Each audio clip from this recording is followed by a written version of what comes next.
ನಮಸ್ಕಾರ. ಇಂದಿನ ನಮ್ಮ ಚರ್ಚೆಗೆ ಸ್ವಾಗತ. ನಾವಿವತ್ತು ಮಾತಾಡೋಣ ಅನ್ಕೊಂಡಿರೋದು ಆಧುನಿಕ ಭಾರತೀಯ ಮನೆಗಳಲ್ಲಿ ಈ ಪೂಜಾ ಸ್ಥಳಗಳಿದೆಯಲ್ಲ, ಅವು ಹೇಗೆ ಬದಲಾಗ್ತಿವೆ ಅಂತ. ಹೌದು ಹೌದು ವಿಶೇಷವಾಗಿ ಈ ಕಸ್ಟಮ್ ನಿರ್ಮಿತ ಪೂಜಾ ಘಟಕಗಳು, ಅಂದ್ರೆ ಕಸ್ಟಮ್ ಮೇಡ್ ಪೂಜಾ ಯೂನಿಟ್ಸ್, ಅವು ವಿನ್ಯಾಸ ಮತ್ತೆ ನಮ್ಮ ನಂಬಿಕೆಗಳನ್ನ ಹೇಗೆ ಒಟ್ಟಿಗೆ ತರ್ತಿವೆ. ಇದಕ್ಕೊಂದು ಒಳ್ಳೆ ಉದಾಹರಣೆ ಇದೆ ನೋಡಿ. ಮೈಸೂರಿನ ಐ ಬಿಲ್ಟ್ ಇಂಟೀರಿಯರ್ಸ್ ಅಂತ ಅವರ ಒಂದು ಜಾಹೀರಾತು.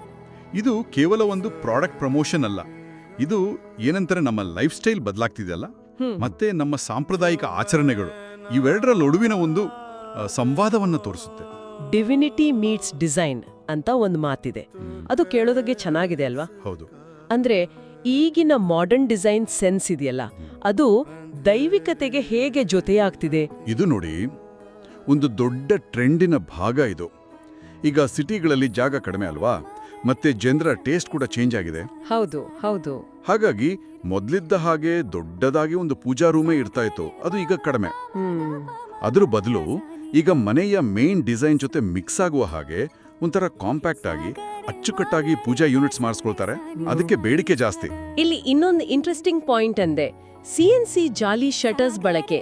CNC ಅಂದ್ರೆ ಕಂಪ್ಯೂಟರ್ ನ್ಯೂಮರಿಕಲ್ ಕಂಟ್ರೋಲ್ ಅಂತ. ಅದು ಹೇಗೆ ಕೆಲಸ ಮಾಡುತ್ತೆ? ಪೂಜಾ ಯೂನಿಟ್ಗಳಲ್ಲಿ ಅದರ ಪ್ರಾಮುಖ್ಯತೆ ಏನು? ಜಾಲಿ ಅಂದ್ರೆ ಅದು ನಮ್ಮ ಟ್ರೆಡಿಷನಲ್ ಡಿಸೈನ್ ಅಲ್ವಾ, ಆ ಜಾಲ್ರಿ ತರ. ಹೌದು ಹೌದು, ನೀವು ಹೇಳಿದ್ದು ಸರಿ. ಜಾಲಿ ಅನ್ನೋದು ನಮ್ಮ ಭಾರತೀಯ ವಾಸ್ತುಶಿಲ್ಪದಲ್ಲಿ ಬಹಳ ಸುಂದರವಾದ ಒಂದು ಅಂಶ. ಈ CNC ಟೆಕ್ನಾಲಜಿ ಇದೆಯಲ್ಲ, ಇದು ಕಂಪ್ಯೂಟರ್ನಿಂದ ಕಂಟ್ರೋಲ್ ಆಗೋ ಮಷೀನ್. ತುಂಬಾನೇ ಕಾಂಪ್ಲೆಕ್ಸ್ ಡಿಸೈನ್ಸ್, ಸೂಕ್ಷ್ಮವಾದ ಕೆತ್ತನೆಗಳು, ಇವೆಲ್ಲವನ್ನ ಮರದಲ್ಲಿ ಅಥವಾ ಬೇರೆ ಮೆಟೀರಿಯಲ್ ಮೇಲೆ ಏಕ್ದಮ್ ನಿಖರವಾಗಿ ಕಟ್ ಮಾಡುತ್ತೆ ಅಥವಾ ಕೆತ್ತುತ್ತೆ. ಜಾಹೀರಾತಲ್ಲಿ ಅದನ್ನ ಇಂಟ್ರಿಕೇಟ್ CNC ಪ್ಯಾಟರ್ನ್ಸ್ ಅಂತ ಹೇಳಿರೋದು. ಅಂದ್ರೆ ಕೈಯಲ್ಲಿ ಮಾಡೋಕೆ ತುಂಬಾ ಕಷ್ಟ ಆಗೋವಂಥದ್ದು ಅಥವಾ ತುಂಬಾ ಟೈಮ್ ತಗೊಳ್ಳೋ ಡಿಸೈನ್ಸ್ ಈಗ ಈ ಟೆಕ್ನಾಲಜಿಯಿಂದ ಈಸಿಯಾಗಿ ಪರ್ಫೆಕ್ಟ್ ಆಗಿ ಮಾಡ್ಬೋದು ಅಲ್ವಾ?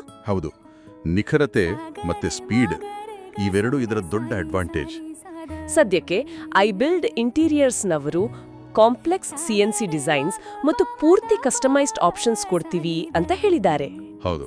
ಹೆಚ್ಚಿನ ಮಾಹಿತಿಗೆ ಅವರನ್ನ ಮೈಸೂರಲ್ಲಿ ಕಾಂಟ್ಯಾಕ್ಟ್ ಮಾಡಬಹುದು ಅಥವಾ ಸೋಷಿಯಲ್ ಮೀಡಿಯಾದಲ್ಲಿ DM ಮಾಡಬಹುದು.